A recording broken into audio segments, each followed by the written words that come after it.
ஒரு காலகட்டத்தில் நாங்கள் படித்த நிலை வேறு, இப்போ இருக்கிற பிள்ளைகளுடைய நிலை வேறு. ஆனால் அறிவுக்கும் பஞ்சமில்லை, ஆற்றலுக்கும் பஞ்சமில்லை. என்னை பொறுத்தவரையில் ஒரு இன்டர்வியூக்கு ஒரு பையன் வர்றான், ஒரு கல்லூரி படிப்பை முடிச்சுட்டு ஒரு இன்டர்வியூக்கு வந்த பையனை பார்த்து அந்த இன்டர்வியூ நடத்துகிறவர் கேள்வி கேட்குறார். உன்னுடைய பிரில்லியன்ட் எப்படி இருக்குதுன்னு நான் டெஸ்ட் பண்ணுறேன்னு ஒரே கேள்வி தான், அடுத்த வாய்ப்பு கிடையாது. நீ உன் காரில் வர்ற, மழை பெய்யுது, நீ காரில் வர்ற, மழை பெய்யுது. அப்போ மழை பெய்கிற போது எல்லாம் போகிற இடமெல்லாம் எங்கள் வீட்டுக்காரர் மாதிரியே இருக்குது.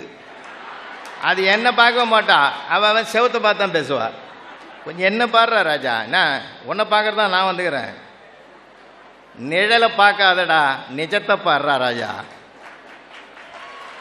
நிழலை பார்க்காதடா நிஜத்தை பாடுறா. ஃபேஸ் டு ஃபேஸ் பார்க்குற காலம் போய் ஃபேஸ்புக்கில் பார்க்குற காலம், நீ என்ன பண்ணுவ? உன் மேலேயும் குறையில்லை. இருந்தாலும் ஒன்று சொல்கிறேன், நான் அதை விட்டுறாத. காரில் வரானா, மழை பெய்யுதா, பஸ் ஸ்டாப்பிங்கில் அவன் 2-3 மாதமாக ஃபாலோ பண்ணுற ஒரு அழகான பொண்ணு நிற்கிறா.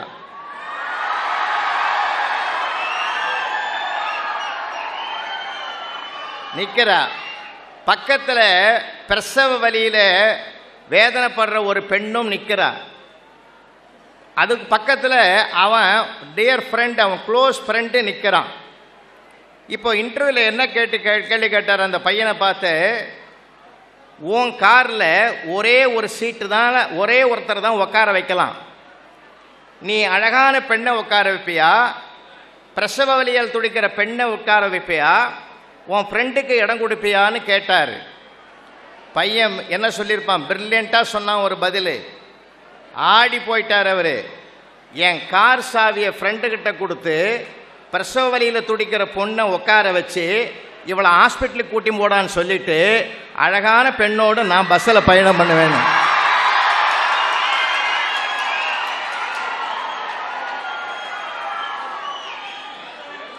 ஒரு காலகட்டத்திலலாம் 2 in 1, அப்போல்லாம் 3 in 1 ஆகி போச்சு. என்ன அழகான பிரில்லியண்ட்டாக இருக்கான் பார்த்தீங்களா? இப்போல்லாம் பசங்க ரொம்ப பயங்கரமாக இருக்கான் சார், பிரில்லியண்ட்டு.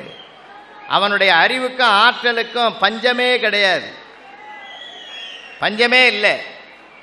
ஒரு பக்கம் இது இருக்குது, ஆனால் அவனுக்கு ஒரு பக்கம் சிரமமும் இருக்குது.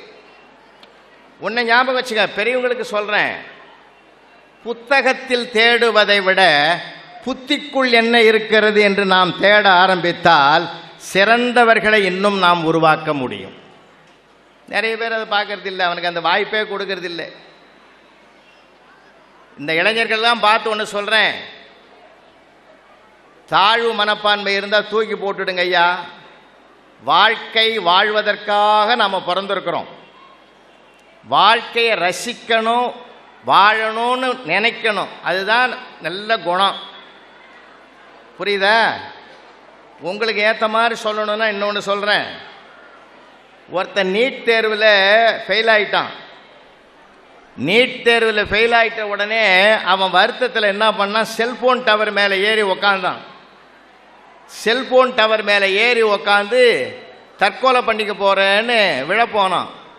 யார் யாரோ வந்தாங்க, ஹெட்மாஸ்டர் வந்தார், பிரின்ஸ்பால் வந்தார், லெக்சரர்ஸ் வந்தாங்க, அம்மா வந்தாங்க, அப்பா வந்தாங்க, யார் வந்து அவன் இறங்கலை. கடைசியில் அவன் ஃப்ரெண்டு வந்தான்.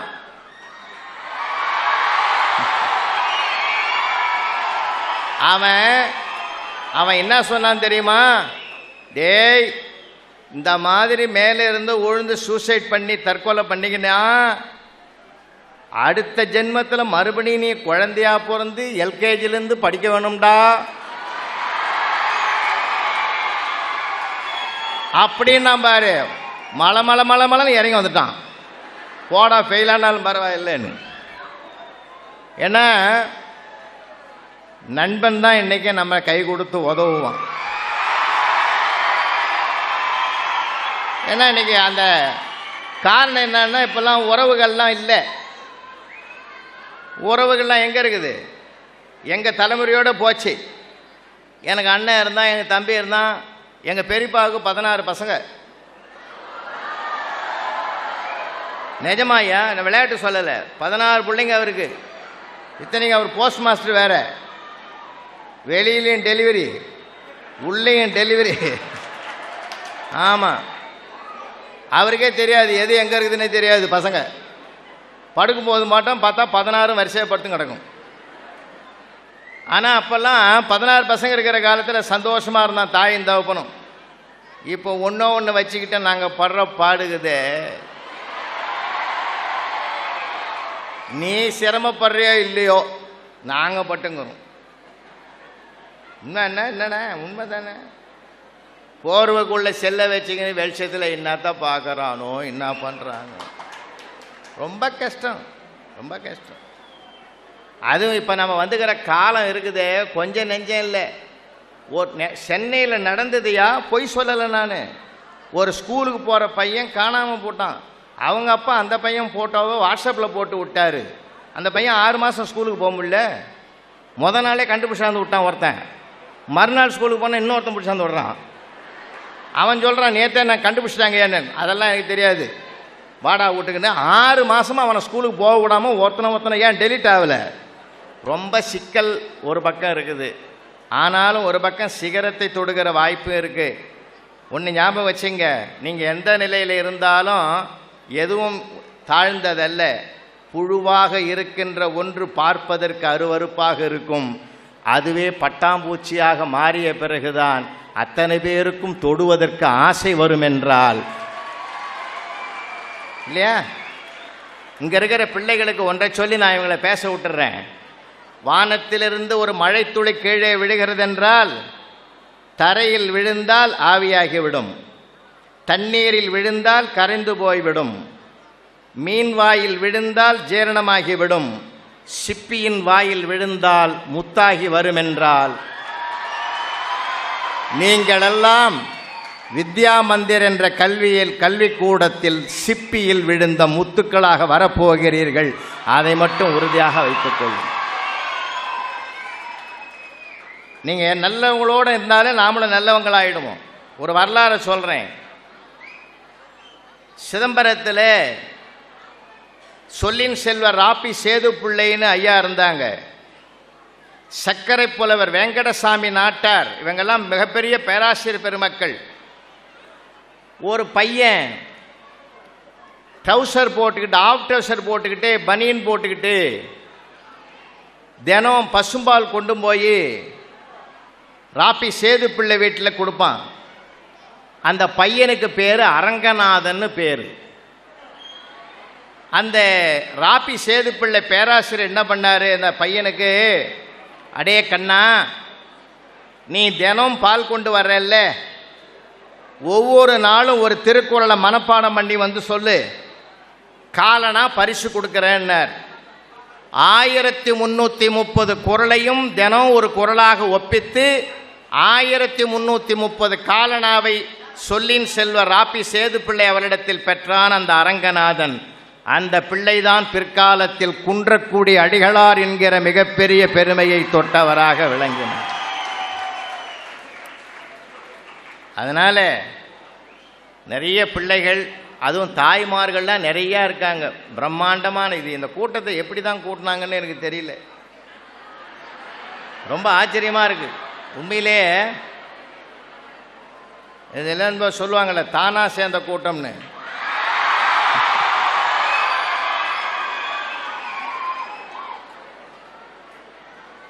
ஏன்னா ஒரு பக்கம் தானா சேர்ந்த கூட்டம், எந்த பிள்ளைகளும் பார்த்தா கடைக்குட்டி சிங்கம் மாதிரியே இருக்கிறீங்க. ரொம்ப மகிழ்ச்சியாக கேளுங்க, ஆனந்தமாக இருங்க ஐயா. வகுப்பறையில் கூட நீங்கள் கவலைப்படாதீங்க. ஏன்னா ஒரு பையனையோ ஒரு பெண்ணையோ உருவாக்குவது 2 இடம். ஒன்று கருவறை, இன்னொன்று வகுப்பறை. கருவறை உறவுக்கு தருகிறது, வகுப்பறை உலகிற்கு தருகிறது. இந்த 2 இடமும் புனிதமான இடம். 2 இடமும் புனிதமான இடம். பாடத்தை கூட ரசனையோடு படிங்க. ஆசிரியரை அவர் என்ன சொல்கிறார், நமக்காகத்தான் நல்லது சொல்கிறாருன்னு சந்தோஷமாக எடுத்துக்குங்க. ஏன்னா நீங்கள் தான் முடிவு பண்ணணும். எதுவுமே பிள்ளைகளுக்காகத்தான் இந்த நிகழ்வை இவ்வளவு கஷ்டப்பட்டு செய்கிறார் அவர். ஏன்னா எங்கெங்கோ இருக்கிறவங்க, ராஜபாளையம் எங்கே இருக்குது, கோயமுத்தூர் எங்கே இருக்குது, கல்பாக்கம் எங்கே இருக்குது, சென்னை பல்வேறு திசைகளிலிருந்து இந்த இலக்கிய பேச்சாளர்களை ஒரு தேன்கூடு போல இங்கே இடத்திலே அமைத்து உங்களுக்காக பல செய்திகளாகிய விருந்தை படைப்பதற்காக அழைத்திருக்கிறார்கள். அதனால் அமைதியாக கொஞ்சம் கேளுங்க. உங்களுக்காகத்தான் இந்த இதுவே. ஏன்னா ஒருத்தர் ரெண்டு பேர், எனக்கு இவ்வளோ பெரிய கூட்டத்தை பார்த்ததும் கொஞ்சம் பயமே வந்துடுது. ஏன்னா சமீப காலமாக நான் ஆள் இல்லாமலே பேசுங்கிறேன். நிஜமாக தான் அண்ணாச்சி, விளையாட்டுகளில் மெகா டிவியில் போய் உக்காந்தோம்னா யார் இருக்கிறான்? எனக்கு கேமராமேன் தான் இருப்பார் எதிரில். ஆமாம், அதனால் அந்த மாதிரிலாம் போய் இப்போ எங்கே பார்த்தாலும் கூட்டமாக இருக்குது. வெளியில் கூட காசு கொடுத்து கூப்பிட்றாங்க கூட்டத்துக்கு. இங்கே தானாக அழகாக வந்திருக்காங்க பெற்றோர்கள். அத்தனை பெற்றோர்களையும் நான் வணங்குறேன். ஏன், ஒரு நல்ல நிறுவனத்தில் உங்கள் பிள்ளையை சேர்த்துருக்கீங்க. அது ஒரு புடம்போட்ட தங்கம் போல வெளியில் வரும். அது வரைக்கும் கொஞ்சம் பொறுத்துருங்க. ஏன்னா எங்கள் பிள்ளைகளை எப்படி ஒரு புத்தகம், ஒரு எழுதுகோல், ஒரு ஆசிரியர் இல்லையா, இது 3 இருந்தாலே போதும். ஒரு வகுப்பறை 4 இருந்தாலே போதும். ஒரு பிரபஞ்சத்தையே மாற்றுகிற சக்தி இந்த 4க்கும் உண்டு. அதனால் வீட்டுக்குள்ளே வந்தால் அவங்க பிள்ளைகளோடு மட்டும் கொஞ்சம் ஜாலியாக பேசுங்க. எப்போ பார்த்தாலும் நம்ம அந்த பிள்ளைகளை பார்த்து 2 கேள்வி கேட்கக்கூடாதுன்னு எனக்கு ஒரு உடன்பாடு. வீட்டுக்குள்ளே சில பேர் வந்தால் கூட முதல் கேள்வி அதுதான் கேட்குறாங்க, ஹோம் ஒர்க் எழுதிட்டியா? அதை விட வேறு வேலையே இல்லையா? நான் ஒரு தடவை அப்படி தான் கேட்டேன், ஹோம் ஒர்க் எழுதிட்டாடா? என்னை சண்டாளனை பார்க்குற மாதிரி பார்க்குறான். அதிலேருந்து விட்டுட்டு அந்த கேள்வியே கேட்கக்கூடாது. அவன்லாம் என்ன அருமையான பிள்ளைங்க தெரியுமா? எனக்கு வாய்ச்ச பிள்ளைங்க மாதிரி உலகத்தில் யாருக்குமே வாய்ச்சிருக்காது. நான் ஆசிரியராக வந்ததுக்கு தவம் செஞ்சுருக்கணும்னு அப்போ தான் முடிவு பண்ணேன். 18ஆம் நூற்றாண்டில் வாழ்ந்தவர்களை பற்றி குறிப்பு வரைன்னு கேட்டிருந்தேன். ஒருத்த எழுதிக்கிறான், அனைவரும் மாண்டு விட்டனர்னு எழுதலாம். அவனுக்கு தான் முழு மார்க் போட்டேன். ஏன் தெரியுமா? இல்லைன்னா அப்படி ஒரு ஆளை காட்டணும். நான் எங்கே போகிறது? அருமையான பசங்க. அவன் சிந்திக்கிறதுல நியாயங்குதா இல்லையா?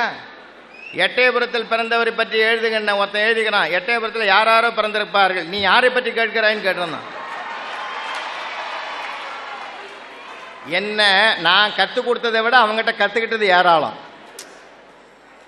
நான் எப்பயுமே ரொம்ப ரசிப்பேன். எத்தனை கோடி இன்பம் வைத்தா எங்கள் இறைவா இறைவா. ரசிக்கணையா. மனுஷனாக பிறந்தது, மனிதனுக்கு 2 பிரமாதமான சிந்தனை கொடுத்துருக்கான் கடவுள். சிரிக்கவும் சிந்திக்கவும் தான் கடவுள் நமக்கு கொடுத்துக்கிறான். ₹1,00,000 போட்டு நாய் வாங்குங்க, அது யோசிக்குமா? என்ன ஏன் கம்முன்னு உட்காந்துங்கிற, என்ன கவனின்னு சொல்லுமா? இல்லை ஏதாவது நம்ம சொன்னால் தான் சிரிக்குமா? அது ஒன்றும் செய்யாது. அண்ணா நகரில் போய் ஒரு வீட்டு கதவை தட்டுறேன், ஒரு பையன் வாண்டு ஓடியாரான். யார் சார் வேணும்? ராஜா, அப்பா எங்கடா கண்ணு? வேலைக்கு போய்க்கிறாரு. அம்மா மார்க்கெட்டுக்கு போய்க்குது. அண்ணன் கிரிக்கெட் ஆட போய்க்கிறான். நீ எங்கேயாவது போகிறதானடான்னு.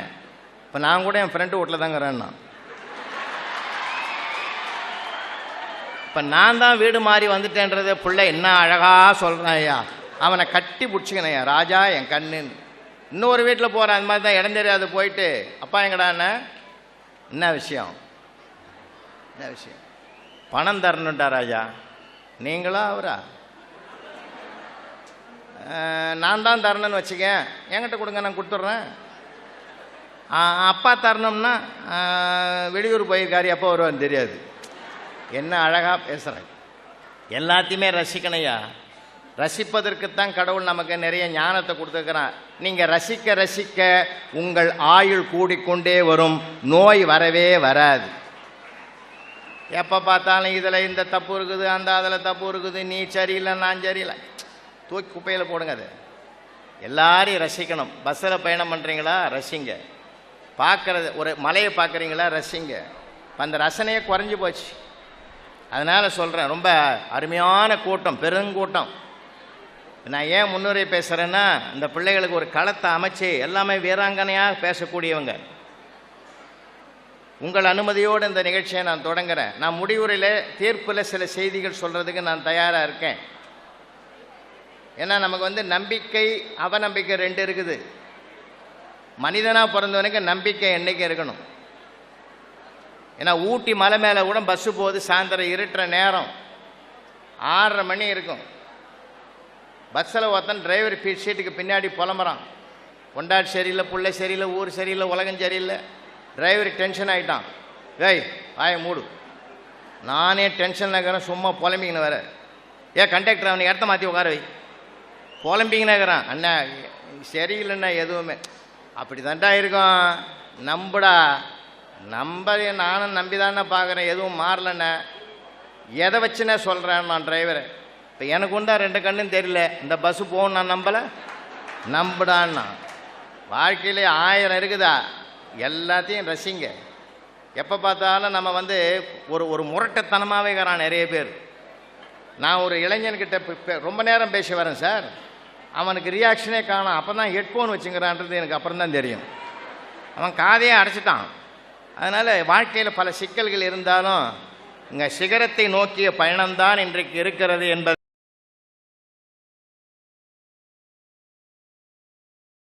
இருக்கிறார். இதான் 2 வித்தியாசம். இப்போ ஐயாவுடைய தகப்பனாரை பற்றி சொல்லுகின்ற பொழுது அவர்கிட்ட இருந்த பொருளை யாருமே சொல்லலை. அவர் இவ்வளோ காசு வச்சுருந்தார் சார், போகும்போது இவ்வளோ சொத்து, இவ்வளோ பேருக்கு உயிர் எழுதி வச்சுட்டு போனார் சொல்லலை. இப்போது என்ன சொல்கிறோம், அவர் வெற்றி அடைந்த வாழ்க்கையை வெற்றி அடைந்தார் சார். திருக்குறளுக்காக ஒரு 50 வருடத்திற்கு மேலே ஒரு கூட்டத்தை நடத்தி கொண்டு வருகிறார்கள். அறக்கட்டளை வைத்து இலக்கியத்தை வளர்த்து கொண்டு, அதுதான் வாழ்க்கையை வெற்றி பெற்றது. இவருக்கு 50 பஸ்ஸு ஓடிச்சு சார், இப்போது எல்லாம் கடனுக்கு ஓடுது சார், அது இல்லை வாழ்க்கையில் வெற்றி பெற்றது சார். வாழ பழகுவோம் என்பது அடிப்படை தத்துவம் என்னென்னா, வாழ்க்கையில் நடக்கிற எல்லா காரியங்களையும் ஏற்படுகின்ற மாற்றங்களுக்கு ஏற்ப நாம் மாறுவது. நிறைய பேருக்கு அந்த மனசு வராது. 50 வருஷத்துக்கு முன்னால் அவங்க வாழ்க்கை எப்படி இருந்ததோ அதையே மனசில் வச்சுட்டு இருக்கக்கூடாது. நிறைய டெவலப் ஆகுது, நேற்று இருந்த மாதிரி இன்றைக்கி இல்லை, நிறைய மாறுதல் வருது. அந்த மாற்றங்களை நீங்கள் ஏற்றுக்கொள்ளுகின்ற மனப்பக்குவம் வந்தால்தான் நீங்கள் உண்மையிலேயே வாழ துவங்குகிறீர்கள். நிறைய அப்பா அம்மாவை நான் பார்த்துருக்கேன் சார். இப்போவும் குழந்தைங்க கிட்ட அவன் கஷ்டப்பட்டதையே சொல்லி உயிரெடுப்பான். அந்த காலத்தில் எனக்குன்னு போட்டுக்க செருப்பு இல்லை, என்ன இப்போ உனக்கு இல்லை, பையனுக்கும் அப்படியே இருக்கணுமா? இல்லை, தப்பு. நான் சாப்பாட்டுக்கே கஷ்டப்பட்டேன், சரி. இப்போ அதை வந்து ஒரு எடுத்துக்காட்டாக சொல்லணும், அதையே சொல்லி நிற்கப்படாது. பையன் முடி வெட்டின்னு வரான் சார், என்ன முடி அப்படியே இருக்குதுன்றது அப்பா. ஏன்னா அவங்க காலத்தில் மொத்தமாக மொட்டை அடிச்சுன்னு வருவாங்க, அப்போ தான் 6 மாதம் கழித்து முடி வெட்ட முடியும்னு. பையன் சொல்கிறான் இதான் ஸ்டைல் அப்படின்னா. எவ்வளோ கொடுத்தேன்னாரு, 300 ரூபா. 300 ரூபாவானா? இப்போ அதுக்கே ஜிஎஸ்டி போட்டானுங்க. 300 ரூபாவா?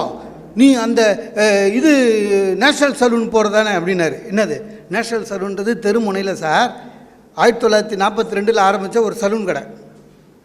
அந்த போர்டுலேயே லாலா லஜபதி ராய், வல்லபாய் பட்டேல், நேரு ஃபோட்டோலாம் இருக்கும். இப்போ கூட துருப்பிடிச்சி போய் ஏதோ அவங்களாம் இவர்கிட்ட தான் முடி வெட்டின்னு நம்மளுக்கு சுதந்திரம் வாங்கி கொடுத்தா மாதிரி அங்கே போய் வெட்டிக்கிறதானே. பையன் வேறு லெவலில் இருக்கான். ஆக எப்பொழுது நீங்கள் மாறுகிற உலகத்திற்கேற்ப உங்களை மாற்றிக்கொள்ள தயாராகிறீர்களோ அப்பொழுது தான் நீங்கள் உண்மையிலே வாழ பழகுகிறீர்கள், வாழ்ந்து கொண்டிருக்கிறீர்கள், வாழ துவங்குகிறீர்கள். சார் எல்லாமே அப்படி தான் சார். ஒரு காலத்தில் ஜூ எப்படி இருந்தது சார்? நம்மலாம் மிருகம்லாம் கூண்டில் இருக்கும், நம்ம சுற்றி பார்த்துன்னு வருவோம். இப்போ மாறி போச்சு, நம்மளை கூண்டு வண்டியில் இட்டு போகிறான், சிங்கம் சுற்றின்னு இருக்குது. ஒரு 4 மாதம் முன்னால் ஒன்று பிச்சின்னு வந்துடுச்சு. அந்த மாதிரி மாறுது சார். அட்வர்டைஸ்மெண்ட்டில் மாற்றுறான் சார். ஒரு 16 வயசு பொண்ணு முடியெல்லாம் விரிச்சு போட்டு ஸ்கூட்டிக்கு அட்வர்டைஸ்மெண்ட் ட்ருன்னு போகுது, அதை காமிக்கிறான். நடிகர் அப்பாஸும் கணேஷும் ஒவ்வொரு வீடாக தட்டி உங்கள் டாய்லெட்டு க்ளீனாக இருக்குதா, நான் பவுட்ரு எடுத்துன்னு வந்துக்கிறேன்றானுங்க. அப்போ என்ன ஆகிடுச்சு, மாறுச்சு. சிலதெல்லாம் மாறுது, நமக்கே தெரியாமல் மாறுது சார். ஐயாவுக்கு கூட தெரியாது, இப்போ அவரும் தெரிஞ்சுக்கணும், வேறு வழி கிடையாது சார். இங்கிலீஷில் வந்து டாய்லெட், தமிழில் வந்து கழிவறை, சரியா? டாய்லெட்டுன்றது கெட்ட வார்த்தையா சார்?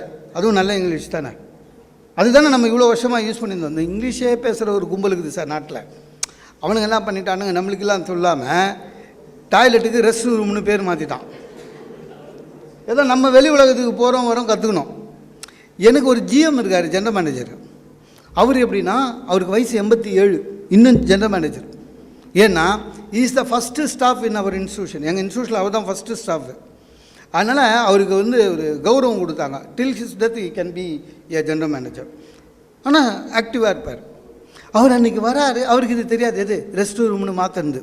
அவர் அந்த காலம் மனுஷன் வந்தார், ரிசப்ஷனில் ஆளை காணும்.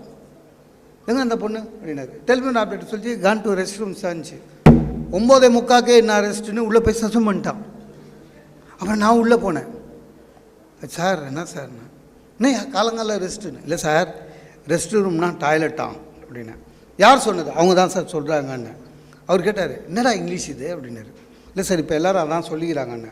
அவர் சொன்னார், சார் டேய் நீங்கள் மத்தியானம் சாப்பிட்டுட்டு ஒரு ஹவர் ரெஸ்ட் எடுப்பீங்களா, அந்த ரூம் பேர் என்ன அப்படின்னாரு. ரெஸ்ட் ரூம் சார்னு.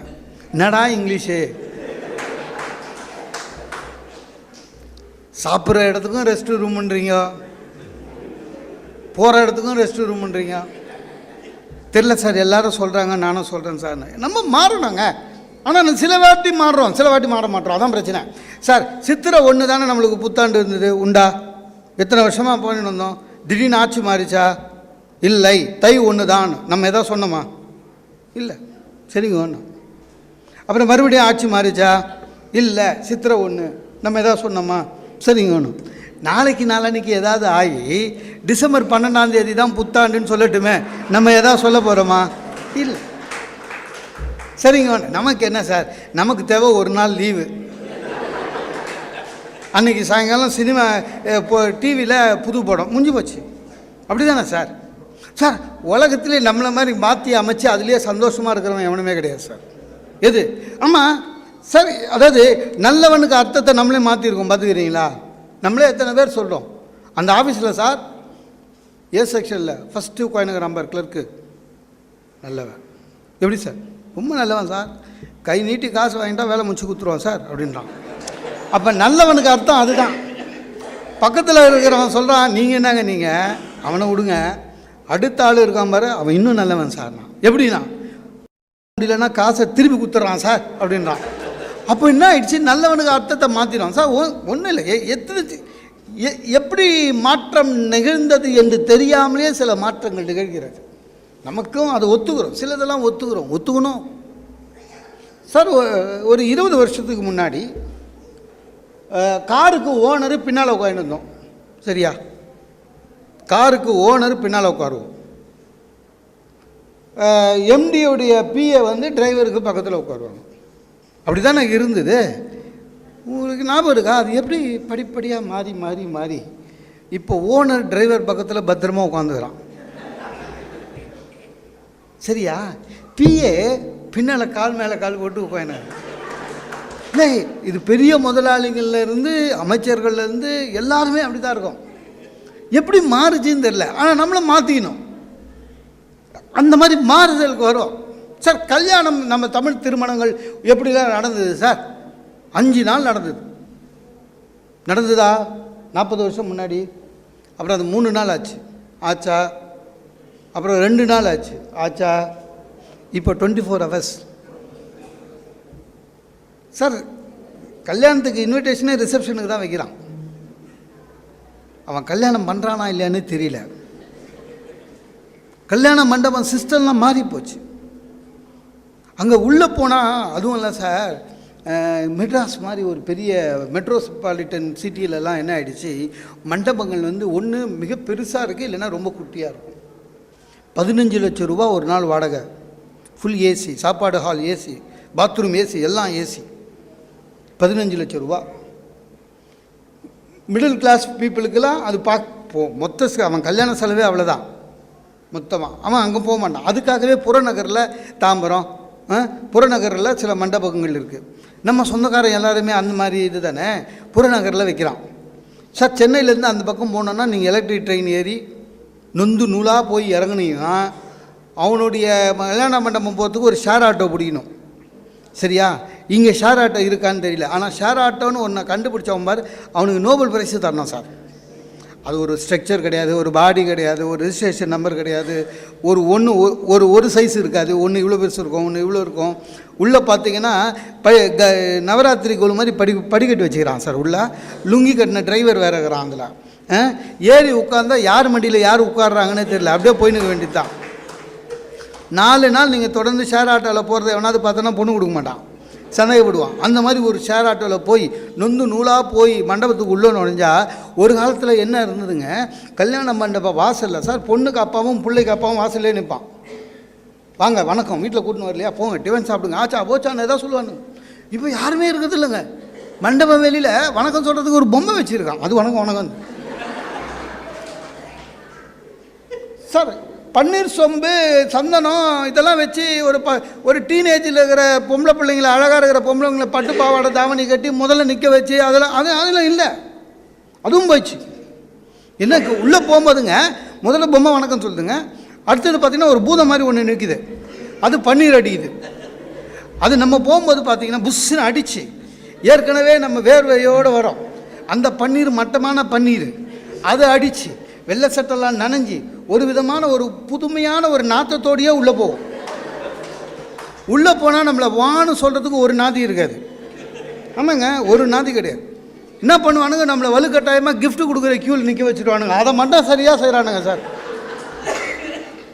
கிஃப்ட் கொடுக்குற க்யூவில் எப்பவுமே நம்ம தமிழன் தானே சார். ஏதாவது இலவசமாக கொடுக்குறாங்கன்னா க்யூவில் நிற்கலாம் சார். நம்ம வீட்டிலேருந்து 1000 ரூபா இப்போ கவரில் போட்டு வந்துட்டு நான் ஏன் சார் க்யூவில் நிற்கணும்? க்யூவில் நிற்கினா க்யூ நவராது, வேர்க்கும் மருந்தும் அப்படி வேர்க்கும். ஏன்னா மண்டபம் அவ்வளோதான். ஃபேனே சீலிங் ஃபேன் கிடையாது சார், வால் மவுண்ட் ஃபேன் வச்சுருப்பான். அது வெறும் சத்தம் மட்டும் தான், ஊன்னு கத்தும், காற்றே வராது. வேர்த்து விறுவிறுத்து டென்ஷன் ஆனால் இந்த வெல்கம் ட்ரிங்க்னு ஒன்று கொடுப்பான் சார், இத்தினூண்டு டம்ளர். அந்த டம்ளரை கண்டுபிடிச்சவனுக்கு நோபல் பிரைஸ் தரணும். உண்மையிலேங்க இத்தினூண்டு தாங்க, எட்டி பார்த்தாலே தீர்ந்து போயிடும் அந்த அளவுக்கு. அதில் ஒரு கிரேப் ஜூஸ்னு ஒன்று கொடுப்பான் பாருங்க, அந்த ரெசிப்பியை கண்டுபிடிச்சவனுக்கு நோபல் பிரைஸ் தரணும். நீங்கள் அதை வாயில் வச்சு ஒரு உறிஞ்சிங்கன்னா சுகர் கண்டிப்பாக 500க்கு மேலே போகும். வெறும் சர்க்கரை அதோட க்யூவில் நிற்கணும். க்யூ நவராது. ஐயோ அப்பா நவராதுங்க, அப்படியே நகரணும். நான் எதுக்குங்க இவங்க க்யூவில் நிற்கணும்? வேறு வழி கிடையாது. நமக்கு என்னென்னா எப்பவுமே தமிழர்களுடைய வீரம் எப்படின்னா, நம்ம க்யூவில் நிற்க பிடிக்காது. அப்படி நின்றுக்கணும்னு முடிவு பண்ணிட்டேன்னா க்யூவில் எல்லாருமே நேர்மையை கடைப்பிடிக்கணும்னு எதிர்பார்ப்போம் இல்லை. ஏன்னா அது ஊடால வந்தாலும் தொலைச்சிடுவோம். டாய் நிற்கிறவன்லாம் மண்டையை நான் பின்னால் வாடானுவோம் சார். இது வெளியில் செய்யலாம், மண்டபத்து உள்ளே போய் அது மாதிரி செய்ய முடியாது. எவனாவது குறுக்க வருவான், அப்படியே வெறி ஏறும். பார்த்துக்கிறீங்களா, அப்படியே வெறி ஏறும். அப்போ தான் பார்த்தீங்கன்னா மாப்பிள்ளைக்கு தம்பி அவன் ஒரு கம்ப்யூட்டர் கம்பெனி எம்என்சி கம்பெனியில் வேலை செய்கிறவன், அவன் ஃப்ரெண்ட்ஸை கூட்டின்னு வருவான். உங்களுக்கு தெரியுமா, இந்த எம்என்சி கம்பெனிக்காரனுக்கு எங்கே போனாலும் ஒரு 50 பேர் பஸ்ஸில் ஏறி போவான் சார். அவனுக்கு ஒரு 50 பேர் ஊடால வருவானுங்க. ஐயோ ரொம்ப வேர்த்து விறுவிறுத்து எண்டாப்பம் வந்தோடனே ஒய்ஃபு ஏற்கனவே சொல்லி வச்சுருப்பாங்க, இந்த கல்யாணத்துக்கு நான் வரல, நீ போன்னு. அவள் புத்திசாலித்தனம் நமக்கு வரலையேன்னு திட்டிக்கினே மேலே போய் வேர்த்து விறுவிறுத்து மாப்பிள்ளை கிட்ட அந்த கவரை கொடுத்து நல்லா இருடா அப்படின்னு இறங்க விட மாட்டான் சார். நல்லா இருன்னு இறங்க விட மாட்டான். குரூப் போட்டோன்னுவான். குரூப் போட்டோன்னு சொல்லி எவன் கூடயாவது நம்ம நிற்க வச்சுருவானுங்க. நான் இதுவரையும் என் ஃபேமிலி கூட நின்றதே இல்லை சார். யார் ஃபேமிலியோடையோ நம்மளை நிற்க வைப்பான், நம்மளும் வெக்கங்கட்டு போய் நிற்போம். அதாவது வீடியோவாவது பரவாயில்லைங்க, எடுப்பார், லைட் ஆஃப் பண்ணிட்டாருன்னா எடுத்துட்டாருன்னு முடிஞ்சு போச்சு, நிம்மதி. நவர்லான்னு போகும்போது இந்த ஸ்டில் ஃபோட்டோகிராஃபரில் அவர் இன்னும் எடுக்கலையாம் சார். எவ்வளோ நேரம் சார் சிரிச்சா மாதிரியே நடிக்க முடியும்? அன்றைக்கி பக்கத்தில் பார்க்குற ஒரு பையன் செவப்பாக நிற்கிறான். நான் அவனை பார்த்தேன், டேய் நீ யார், பொண்ணு விடா புள்ள விடான்னு. அவன் சொல்கிறான், இல்லை சார் நான் பந்தி பரிமாற வந்தவன், 9 மணிக்கு பந்தி நிறுத்திடலாமான்னு கேட்க வந்தேன், என்னையும் நிற்க வச்சிட்டாங்க. எனக்கு என்ன பிரச்சனை சார், அவன் என்னோட அழகாக இருக்கான். இது பரவாயில்ல சார். இன்னொரு அக்கிரமம் என்னென்ன சார், நம்முடைய தமிழர் பண்பாடு என்ன சார், பந்தி போடணும். இப்போ நீங்கள் சாப்பாடு எப்படி போட போகிறீங்கன்னு எனக்கு தெரியாது, எப்படி வேணாலும் போடுங்க, அது வசதி. ஆனால் எனக்கு என்னமோ சார், பந்தியில் உட்காந்து சாப்பிட்டா தான் சாப்பிட்ட திருப்தி, அதுதான் விருந்தம். வைக்கிறானா என்னது இது அவியல், இன்னொரு கரண்டி போடு, இது என்ன உருளைக்கிழங்கு எனக்கு வேணப்போ, அதே தானே பொஃபே எதுக்கு வருது, என்ன மாடல் நம்ம எது, அதான் சொல்கிறேனே, நாம் வாழ்கிற நல்ல வாழ்க்கையை தொலைத்து கொண்டு வெளியில் யாரோ ஒரு மேற்கத்தியில் வாழற வாழ்க்கையை கஷ்டப்பட்டு இம்ப்ளிமெண்ட் பண்ண கற்றுக்குறோம், அவ்வளோதான். பஃபே சிஸ்டம், இது நம்மளது இல்லை. அங்கே ஏன் அதை வைக்கிறான்னா, அங்கே வந்து தே ஆர் சூசஸ். சில பேருக்கு ஹெப்படைட்டிஸ் இருக்குது, சில பேருக்கு வந்து இது இருக்குது, கலோரியை பற்றிய கவலை இருக்குது. அதனால் நம்ம அப்படி கிடையாது, நல்லா சாப்பிட்றவங்க. அதுவும் இல்லாமங்க, ஆயிரம் சொல்லுங்கள் சார், பந்தியில் உட்காந்து சாப்பிட்ற திருப்தி வராதுங்க. சில இடர்பாடு இருக்கும். என்ன, சில கல்யாணத்தில் சாப்பிடும்போது, சாம்பார் சாதம் சாப்பிடும்போது பின்னால் ஆள் நிற்கிறான். அது பக்கத்தில் இருக்கிற சொல்கிறான், இப்போ தான் அந்த ஆள் சாம்பார் ஊற்றிக்கிறாரு அப்படின்னா, டே நம்ம பேசுகிறது அவர் கேட்கும். நல்ல ரத்தம் ஊறுறவனா இருந்தால் ரசத்தோடு இருந்து பண்ணுறான்.